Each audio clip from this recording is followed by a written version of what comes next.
প্রাক্তন সৈনিকদের সংবর্ধনা দিয়ে শহীদ তর্পণ স্বরূপনগরে। প্রাক্তন সৈনিক যারা ভারত মাতার বীর সৈনিক, দেশ মাতৃকাকে রক্ষার জন্য নিজেদের জীবনকে উৎসর্গ করতে সর্বদা প্রস্তুত ছিলেন যারা, সেই রকম 3 জন প্রাক্তন সৈনিককে সংবর্ধনা জ্ঞাপনের মাধ্যমে স্বরূপনগরে শহীদ তর্পণ শুরু হয়। দলনেত্রী মমতা বন্দ্যোপাধ্যায় ও সর্বভারতীয় সহ সম্পাদক অভিষেক বন্দ্যোপাধ্যায়ের নির্দেশে সারা রাজ্যে চলছে কাশ্মীরের পহেলগাম পাকিস্তানি সন্ত্রাসী দ্বারা নিহত 26 জন পর্যটকদের ওপর নৃশংস আক্রমণ ও সেই সব শহীদ পর্যটকদের আন্তরিক শ্রদ্ধা ও তাদের পরিবারের প্রতি জাতীয়তাবাদী অভিনন্দনের মাধ্যমে শহীদ তর্পণ। আজ উত্তর 24 পরগনা জেলার বসিরহাট মহকুমার স্বরূপনগর উত্তর ব্লক তৃণমূল কংগ্রেসের সভাপতি জিয়াউর রহমানের উদ্যোগে স্বরূপনগরের বিধায়ক বীণা মণ্ডলের উপস্থিতিতে আজকের এই শহীদ তর্পণ অনুষ্ঠান উদযাপিত হয়। আজকের অনুষ্ঠানে সাধারণ কর্মী সমর্থকদের হাতে ছিল ভারতের ত্রিবর্ণ রঞ্জিত জাতীয় পতাকা। এমএস নিউজ বাংলা চ্যানেলের পরবর্তী খবর সবার আগে পেতে ইউটিউবে চ্যানেলটি সাবস্ক্রাইব করুন, ফেসবুক পেজ ফলো করুন, ফলো বাটন ক্লিক করুন। সেই সঙ্গে খবরটি ফেসবুকে প্রচুর সেই সাথে আজকের আমরা কুর্নিশ জানাবো ভারতীয় আর্মিদের প্রতি, সেনাবাহিনীদের প্রতি।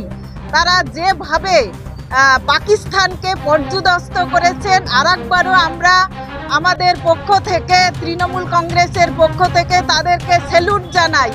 আজকের এই পদযাত্রা আমরা করেছি, যারা এক্স আর্মি তাদেরকে আমরা সম্বর্ধিত করেছি এবং যারা ভারতীয় সৈনিক তাদের প্রতি কৃতজ্ঞতা প্রকাশ করে আমরা পদযাত্রায় সামিল হয়েছি।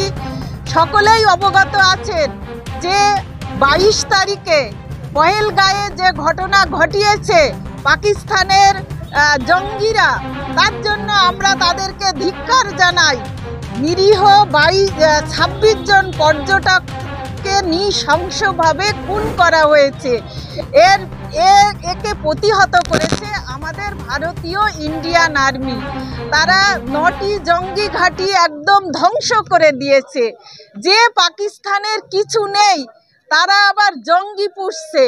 যাদের বিদেশি সংস্থার উপরে হাত বাড়াতে হয়, বিদেশিদের সাহায্য নিতে হয়, তারাই আবার জঙ্গি পুষে এইরকম পরিস্থিতি তৈরি করার চক্রান্ত করেছে।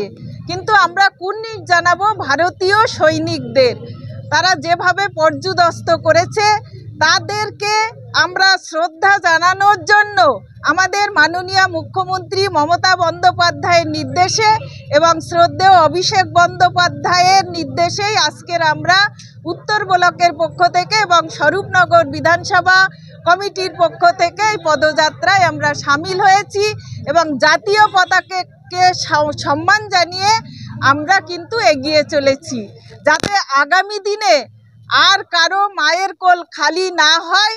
তার জন্য আমরা সকলেই একগ্র চিত্তে এগিয়ে যাব। এই বলে আমি সবাইকে ধন্যবাদ দিয়ে শেষ করলাম। নমস্কার।